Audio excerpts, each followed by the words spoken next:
Amen. So magandang gabi po sa ating lahat. Sa bawat tahanan, magandang gabi po. Welcome po uli sa ating pang Miyerkules na gawain, yung atin pong Wednesday prayer meeting. Okay? So sa ating pong pagpapatuloy ng ating pag-aaral sa aklat ng Kolosas, atin po munang basahin ang chapter 2 verses 11 to 15. No? So sa pagkatapos po tayo noong nakaraang linggo sa verse 6 hanggang 10. So ito po yung continuation, yung pagpapatuloy ng 11 o verse 11 hanggang 15. Ganito po ang pagkakasabi, dahil sa pakikipag-isa kay Kristo, kayo'y tinuli hindi sa laman, kundi sa pagwawaksi ng masasamang hilig ng laman. Ito ang pagtutuling mula kay Kristo. Sa pamamagitan ng bautismo, nalibing kayo kasama ni Kristo at muli rin kayong nabuhay na kasama niya dahil sa inyong pananalig sa kapangyarihan ng Diyos na muling bumuhay sa Kanya. Dito po sa 13, kayong dating patay dahil sa kasalanan, kayong mga hintil na hindi saklaw ng pagtutuli ayon sa kautusan, ay binuhay ng Diyos na kasama ni Kristo. Pinatawad niya ang ating mga kasalanan at pinawalang bisa ang lahat ng naisulat na alituntunin laban sa atin, pati ang mga pananagutang kaugnay nito. Pinawi niya ang lahat ng ito nang ipako siya sa krus. Sa pamamagitan ng kanyang kamatayan sa krus, nilupig niya ang mga pinuno at kapangyarihan ng sanglibutan. Ang mga ito ay parang mga bihag na kanyang ipinarada sa madla bilang katunayan ng kanyang pagtatagumpay. Amen. Isa pong pagpapala at biyaya sa pagbabasa ng banal na salita ng Diyos. Muli po nating basahin ang verse 11. Sabi po rito, dahil sa pakikipag-isa kay Kristo, kayo'y tinuli hindi sa laman, kundi sa pagwawaksi ng masamang hilig ng laman. Ito ang pagtutuling mula kay Kristo. Okay, ang kinakausap po dito, ang sinasabihan po dito ng writer ng sumulat ng liham na ito na si Apostol Pablo ay walang iba kundi ang mga hintil. Okay, ang mga hintil po ay hindi po sakop sa utos o sa kautosang ibinigay sa panahon ni Moses. Ang panahon po ni Moses, ang mga Hudyo ay inutusan ng pagtutuli o circumcision. Okay, so sabi po rito, dahil sa pakikipag-isa kay Kristo, sino po yun? Tayong mga hintil, kayo'y tinuli hindi sa laman. Kasi po yung circumcision is cutting off a part, no? A small part of the body of man. No? Maliit na bahagi ay tinatanggal sa katawan ng isang lalaki upang maging malinis. Pero dito po, sabi, ang pagtutuli daw na patungkol kay Kristo sa atin ay hindi sa laman, kundi sa pagwawaksi ng masamang hilig ng laman. Ito ang pagtutuling mula kay Kristo. Okay, Israelites were circumcised physically as an act of being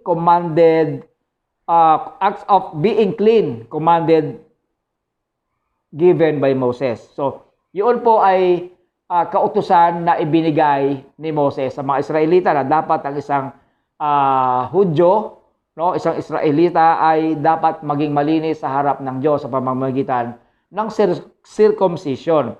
However, they were not circumcised in spiritual sense. Kaya po nga ang mga Israelita ay hanggang sa panahon ngayon ay meron pong problema between God and Israelites, no? Hindi sila natuli spiritually, in spiritual sense. Therefore, the Israelites' circumcision were not complete in a sense of being true clean in the eyes of God. So, kung sila man ay tinuli physical, hindi pa rin sila malinis sa paningin ng Diyos because ang gusto po ng Diyos ay yung spiritual circumcision, yun po ay sa pamamagitan ng ating Panginoong Hesus sa ating mga hintil. Okay, to be truly of the circumcision in spiritual sense was to be in Christ. Ang tunay daw na pagtutuli ay hindi sa laman, kundi ang spiritual na ito ay masusumpungan natin sa Panginoong Hesus to have accepted Christ as a personal Savior. So, ang isang tao daw, no, ang pag tinanggap ang Panginoong Hesus, accepted Him, tinanggap siya at siya ay ginawang tagapagligtas ng isang tao, no? Siya po ay circumcised in spiritual sense by faith, no? Bakit siya tumanggap at bakit niya tinanggap ang Panginoong Hesus bilang kanyang tagapagligtas o sariling tagapagligtas? Because of faith in the finished work of Christ on the cross on Calvary, we receive a new life in Christ. Sa pamamagitan daw po ng pananampalatayang tinapos na gawa ng ating Panginoong Hesus sa krus ng Kalbaryo, no, tayo po ay nakaranas o nakatanggap ng isang bagong buhay, no? Sa pamamagitan daw po ng circumcision in spiritual sense, no? At dahil po sa pananampalatayang tinapos ng Panginoon sa krus ng Kalbaryo, tinanggap natin sa pamamagitan ng pananampalataya, tayo daw po ay nagkaroon ng bagong buhay kay Kristo. Kaya nga po ang sabi sa 2 Corinthians chapter 5 verse 17, sabi rito, kaya't kung nakipag-isa na kay Kristo ang isang tao, isa na siyang bagong nilalang. He is a new creature. Sabi, wala na ang dati niyang pagkatao, sa halip ay pinalitan na. Sa halip, ito'y napalitan na ng bago. Ang sabi po sa English, therefore, if any man be in Christ, he is a new creature, all things are passed away, behold, all things are become new.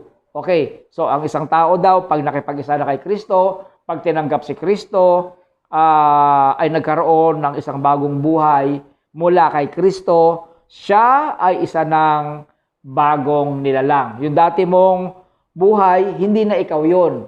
Yung physical mo siguro nakikita ng bawat tao, ikaw pa rin. Pero spiritually, no, pag sinabi natin if we're going to talk about God, we're talking about spiritual life, no? So, pag tayo po ay nakipag-isa kay Kristo sa pamamagitan ng pananampalataya natin sa kanyang tinapos na gawa doon sa krus ng Kalbaryo, tayo po ay nagkaroon ng isang bagong buhay at ang buhay na ito, na bagong buhay na ito ay isang buhay o isang bago, all things. Lahat, sabi rito, napalitan na ng bago. Lahat ay napalitan na ng bago. Okay? Sabi rito sa 12, basahin natin sa 12. Sa pamamagitan ng bautismo, nailibing kayong kasama ni Kristo at muli rin kayong nabuhay na kasama niya dahil sa inyong pananalig sa kapangyarihan ng Diyos na muling bumuhay sa Kanya. Okay, being buried with Him in baptism. Sabi, kung paanong tayo raw ay dumaan sa pamamagitan ng bautismo, yun po ay nagsisimbolize sa atin o isang simbolo na tayo raw po ay kasamang namatay ng ating Panginoong Hesukristo. Wherein also ye are risen with Him. Sabi po sa Tagalog, kayong kasama ni Kristo ay muli rin kayong nabuhay na kasama niya. So hindi lang po tayo basta namatay. Christians are not just ended in baptized from Christ's death. No, hindi lang po tayo basta natatapos doon sa pagbabautismo sa pamamagitan ng kamatayan ni Kristo, but followed by the resurrection done by Christ. So ang kasunod po noon ay kung paano po ang Panginoong Hesus ay binuhay na magmuli, tayo rin po ay makakaranas ng buhay na magmuli. Okay? So kailangan po muna tayong makaranas ng kamatayan pisikal, then tayo po ay mabubuhay. Paano kung hindi ka naman mamamatay? Dahil dati na tayong patay dahil sa kasalanan, dahil sa pag-abuhay natin na magbuli, sa paglulubog natin sa tubig ng bautismo, no? Nung pag-angat po natin sa tubig, tayo po ay nagkaroon ng muli ng isang bagong buhay. Sabi rito, by the resurrection done by Christ, we also receive a resurrected body.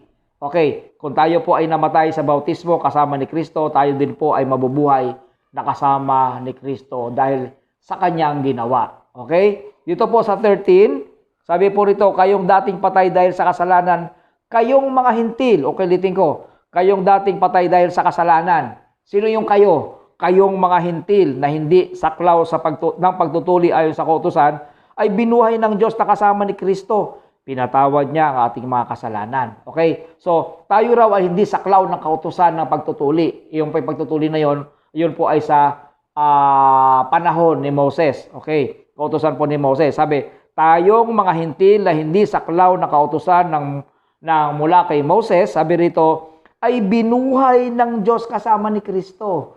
At sabi rito, pinatawad niya ng Diyos ang ating mga kasalanan. Okay? And you, being dead in your sins, sabi rito, He quickened, no, binuhay niya, through Christ's sacrifice made us alive. No, nagkaroon po tayo at nagkaroon tayo o nakatanggap tayo ng muling pagkabuhay. Okay, dito po sa 14, sa verse 14, pinawalang bisa ang lahat ng naisulat na alituntunin laban sa atin. Okay, so meron pala kasulatan na ang mga alituntunin laban sa ating mga makasalanan, pati ang mga pananagutang kaugnay nito.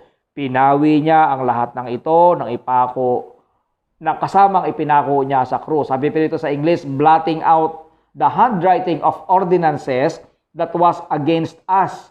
No, meron daw itong mga palatuntunan. May mga ordinansa na laban sa atin which was contrary to us. Okay, so yung mga laban sa atin. And took out of the way, kinuha niya iyon at isinamang ipinako sa krus. Okay, yun pala mga palatuntunan, yung mga kasalanan natin, yung ating mga sinusunod na kung ano-ano man yung mga ating mga natutunan nung panahon na wala pa sa atin si Kristo. Sabi, lahat yun tinanggal, kinuha lahat yun, inipon lahat ni Kristo yun at kasama niyang ipinako yun sa krus. Kung si Kristo nung panahon yun ay naipako sa krus, siya ay ibinaba doon sa krus, nilibing siya. After 3 days, siya ay nabuhay. After 40 days, umakyat siya sa langit. Yung atin pong mga kasalanan, all the ordinances, the handwriting of ordinances that was against us, which was contrary to us, and took it out of the way, nailing it to His cross. Kasama ba daw po itong ipinako sa krus? Nung si Kristo ay bumaba sa krus, namatay siya, nilibing, nabuhay, umakyat sa langit, yung ating lahat ng kasalanan ay kasama niyang ipinako sa krus, ay hindi na natanggal doon sa krus, naiwang nakapako sa krus. Kaya yun daw ating mga kasalanan ay pinawi na, tinanggal na.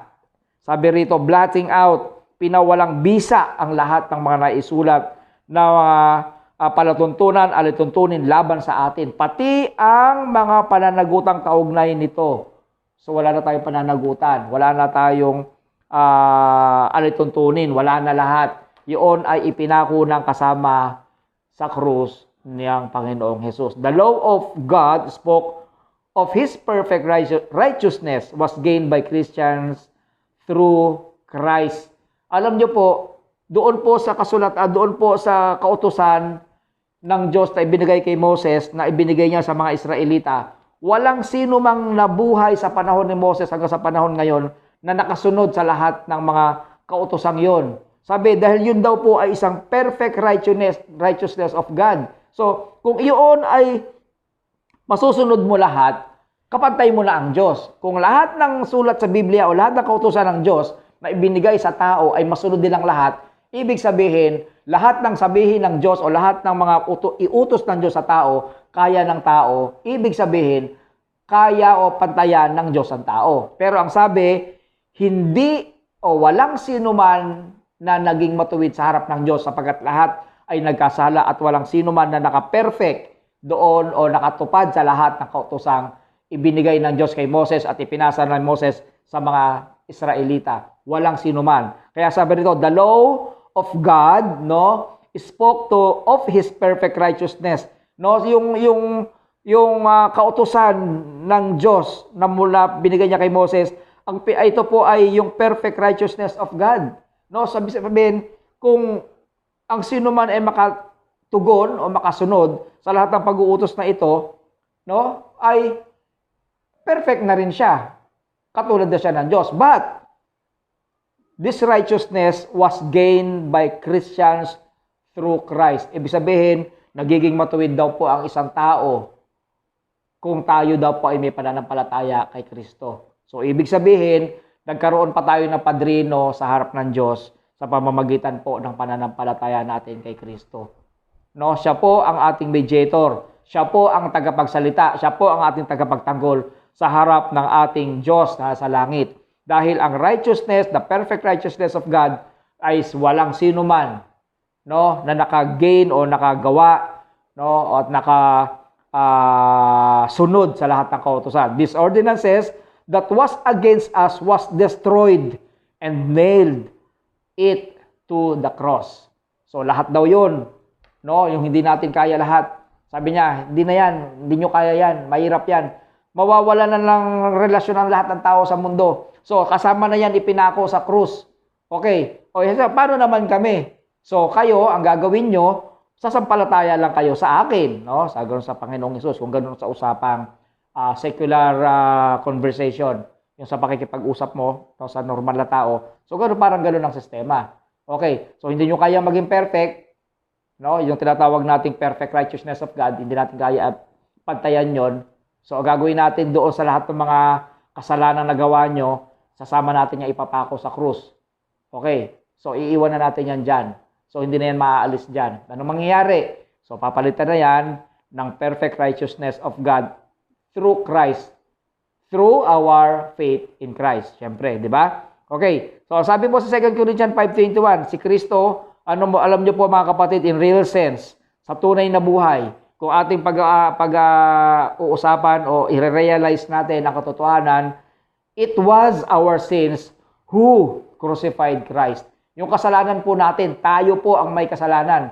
Kaya po ipinako sa krus ang ating Panginoong Hesus. No? Dahil po sa ating kasalanan, naipako sa krus ang ating Panginoong Hesus. Kaya sabi nga po, sa 2 Corinthians chapter 5 verse 21, hindi nagkasala si Kristo. Tingnan nyo po hindi nagkasala si Kristo. Ngunit alang-alang sa atin, siya'y itinuring na makasalanan upang sa pakikipag-isa natin sa Kanya ay maging matuwid tayo sa harap ng Diyos.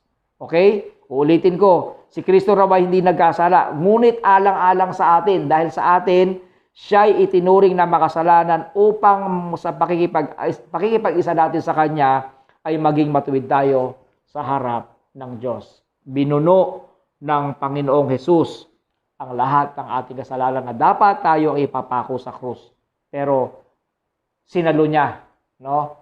Sinalo niya ang lahat ng ating mga kasalanan, mga paghihirap, lahat.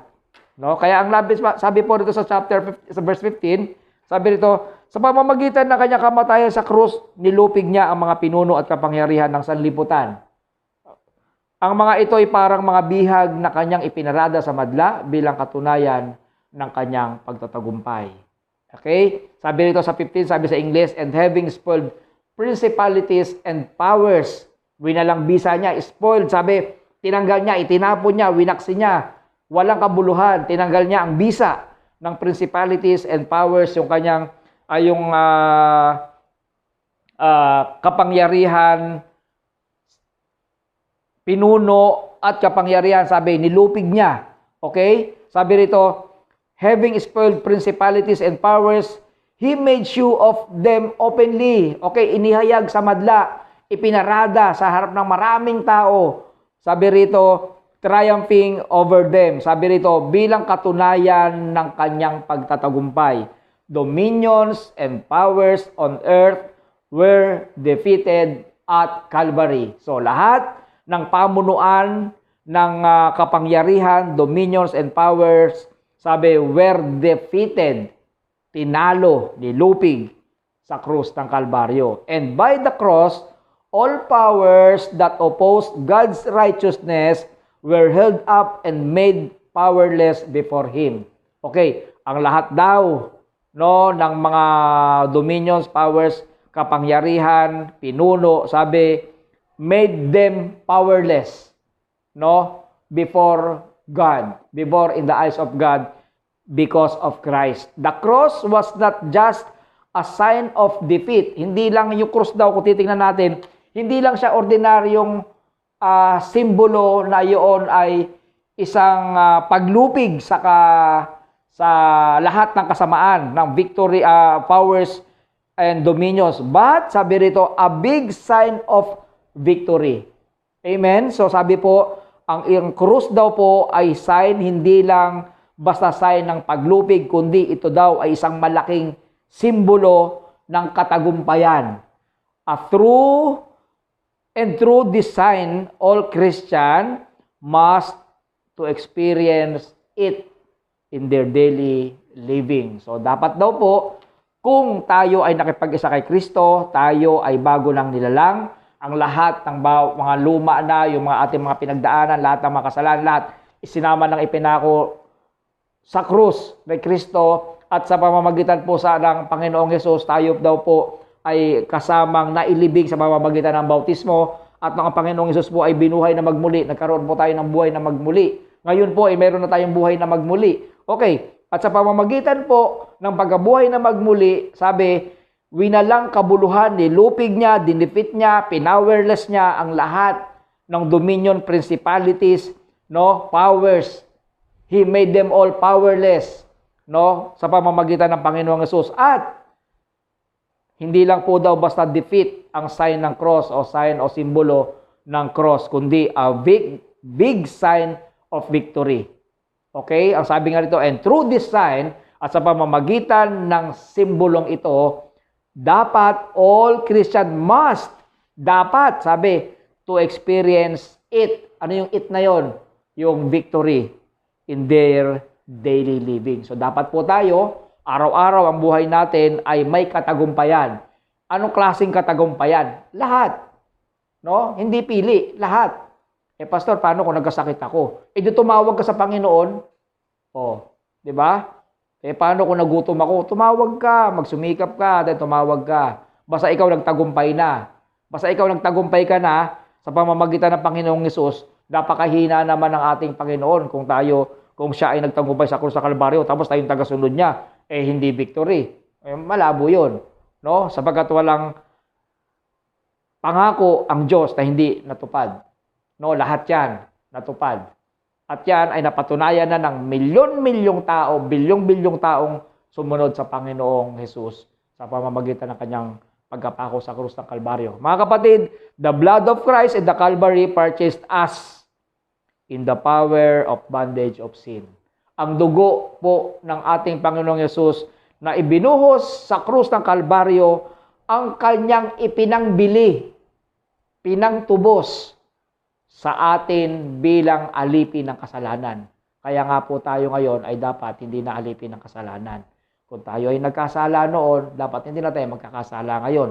Kung nagkakasala tayo ngayon, dapat yung kasalanan hindi sinasadya at hindi pinaplano. Yung mga kasalanang minor sins na kayang ipagpatawad ng ating Panginoong Diyos sa pamamagitan ng ating Panginoong Hesus. Amen?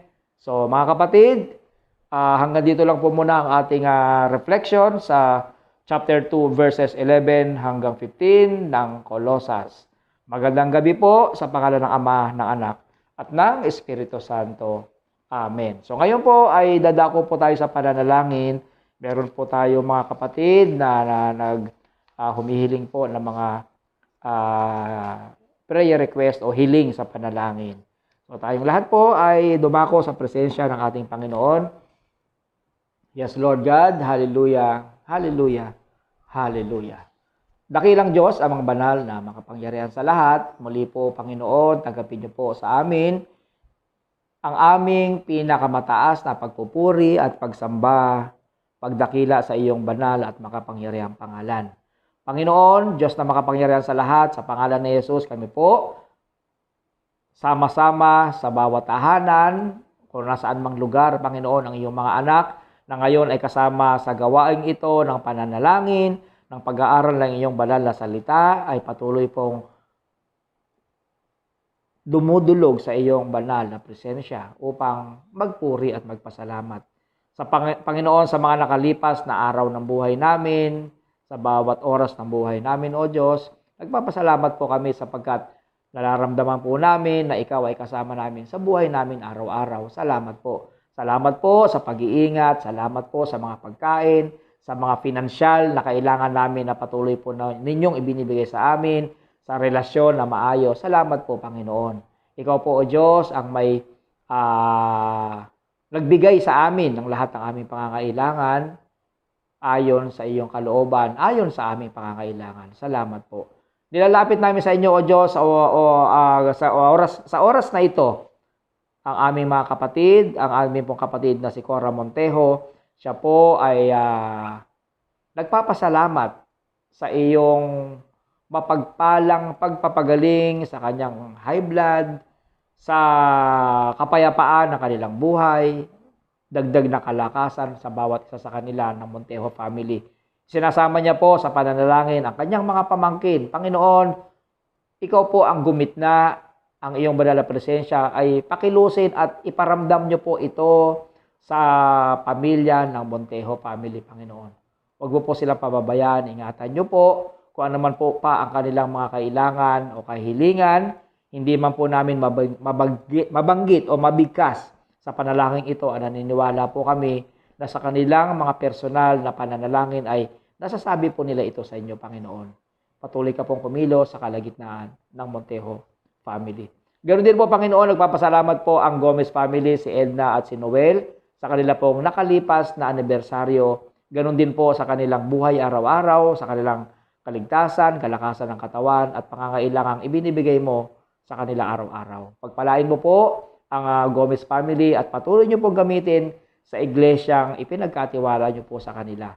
Bigyan niyo po sila ng mas malawak pang ministeryo at patuloy po naging mas mainit sa paglilingkod sa simbahan. Salamat po sa Gomez family na ito. Ganoon din po, Panginoon, nilalapit po namin sa inyo ang Jose family. Nagpapasalamat po ang Jose family sa kabutihan mo, O Diyos, na kanilang nararanasan sa kanilang buhay. Huwag mo silang pababayaan. Ingatan niyo po ang aming kapatid na si Monching, aming kapatid na si Chona, at ang kanilang mga anak. Panginoon, sa kalagitnaan po ng Jose family, ang iyong pagpapalat biyaya ay patuloy pong ipagkaloob sa bawat isa sa kalagitnaan ng Jose family. Panginoon, kalakasan ng katawan, mahabang buhay, ang patuloy pong maranasan ng iyong mga anak ng Jose family na ito. Pagpalain niyo po ang pamilyang ito. Ganoon din po, Panginoon, lalapit namin sa inyo si Grace Masotes at ang kanyang asawa na si Romel. Nasaang lugar man sila, Panginoon, ikaw po patuloy na mag-ingat sa mag-asawang ito. Samahan mo po sila sa kanilang buhay sa araw-araw. Kung ano man po ang kanilang pangangailangan, patuloy mo po itong pagkaloob sa kanila, O Diyos. Ganoon din po, Panginoon, sa kalagitnaan po na mag-asawang ito ay ang pagpapala, biyaya at kapayapaan sa kanilang relasyon. Patuloy mo po silang ingatan sa kanilang buhay sa araw-araw at naniniwala po kami na darating po ang panahon na magkikita. Kita po muli kami kasama po ang mag-asawang ito ng Masotes couple sa simbahang ito. Ipagbinalik na po ang pananambahan sa simbahang ito. Salamat po sa Masotes family. Panginoon, ilalapit po namin sa inyo ang Esguera family. Panginoon, si Tito Elvis, si Tita Dory, ingatan niyo po sila. Meron po silang mga kahilingan, personal, O Diyos, kung ano man po ang pangangailangan nila. Pagkaloob niyo po ito, O Diyos, sa kanila. Alam ko po, Panginoon, na nababasa mo at alam niyo po ang kanilang puso, ang kanilang isipan, ayon po sa kanilang kahilingan at ayon din po sa iyong kalooban. Ipagkaloob niyo po, Panginoon, ang kanilang mga kahilingan, O Diyos. Ganoon din po, Panginoon, ang kanilang anak na si Ibet at ang kanilang manugang na si Deboy at ang mga bata. Diyos na makapangyarihan sa lahat na nasa Batangas. Patuloy mo po silang ingatan. Ipagkaloob niyo po pangangailangang pinansyal, kalakasan ng katawan, pag-iingat at proteksyon sa kanilang buhay sa araw-araw. Ang Gutierrez, Esguera family. Panginoon, ganoon din po, O Diyos, ang aming pong kapatid na si Dodi Burayag na ngayon po ay nagpapalakas. Nagpapasalamat po kami, O Diyos, sa patuloy mo pag-iingat, pagbibigay ng mga pangangailangan upang patuloy na magkaroon at makaranas uli ng kalakasan ng katawan ang iyong anak na si Dodi Burayag. Panginoon, muli po, nilalapit ko sa inyo ang aming kapatid na si Maricel Burayag, kung saan, O Diyos, ay ginamit mo upang maitustos at magamit financially ang sa pangangailangan ng kanyang pagpapagaling. Diyos na makapangyarihan sa lahat, Basbasan mo po ang kapatid naming ito, si Maricel, si Dodi, at ang buong pamilya ng Duque family, Panginoon, at ang Burayag family, O Diyos. Salamat din po sa pamilya po ng inyong abang lingkod, kay Chonalyn, kay JC, at sa inyong abang lingkod, Panginoon. Nagpapasalamat po kami sa buhay po namin sa araw-araw. Tunay po, Panginoon, na ang kabutihan mo po ay magpasawalang hanggan. Hindi po namin masukat, hindi po namin kayang maarok ng aming isip kung gaano kabuti, O Diyos, ang pinaparanas mo sa aming buhay, Panginoon. Salamat po. Patuloy namin nilalapit sa inyo, Panginoon, ang ministeryo na pinagkatiwala nyo po sa aming mga kamay. Hindi po namin ito talaga kaya. Panginoon, ang iyo pong presensya, ang iyo pong paggabay, pag-iingat, ang iyo pong proteksyon at ang iyo pong patuloy na pagsama sa aming ministeryong pinagkatiwala mo po sa amin, ang nagbibigay sa amin ng lakas at nagpapatuloy sa ministeryo ito, lalo na po sa iglesyang ito ng Marikina Disciples Church. Panginoon, ganoon din po ang buong kongregasyon ng Marikina Disciples Church, ang bawat pamilya, kamag-anak, kaibigan, at lahat, Panginoon, na may koneksyon sa binubuo ng kongregasyon ng Marikina Disciples Church. Ayon sa pangangailangan ng bawat isa, O Diyos, ipagkaloob niyo po sa kanila ang mga bagay na ito. Kalakasan, pangangailangan pinansyal, kalakasan ng katawan, kapayapaan sa bawat pamilya, pagkakasundo sa bawat relasyon. Diyos na makapangyari sa lahat. Muli po, nilalapit ko sa inyo ang buong kongregasyon na patuloy na maging mainit sa kanilang pananampalataya sa iyong banal na pangalan, O Diyos, upang kami, O Diyos, na sama-sama niya naghihintay sa muli mong pagbabalik. At hanggang sa oras na ito, Panginoon, kami po ay umaasa at naniniwala na ang lahat ng aming dalangin ito, O Diyos, ay narinig mo at higit sa lahat, Panginoon, ang pangako mo sa aming ibibigay ang lahat ng aming pangangailangan ayon sa panalangin aming hiningi sa inyo, Diyos. Salamat po, Panginoon. Sa gabing ito, kami po ay sama-sama na nagpupuri at sumasamba. Itinataas ang iyong banal, makapangyarihang pangalan. Salamat po, O Diyos. Salamat po, aming Ama. Salamat po, aming Panginoon. Ang biyaya ng Panginoong Hesukristo at ang pag-ibig ng Diyos, ang pakikipisan ng iyong banal Espiritu, sumayin niyong lahat, ngayon at pagpakailanman, sa pangalan ng Ama, ng Anak, at ng Espiritu Santo, ang lahat po tayo ay magsabi ng Amen, Amen, Amen. So magandang gabi po sa bawat isa sa atin. Pagpalain po kayo ng ating Panginoon. Mag-iingat po kayo sa buhay natin araw-araw.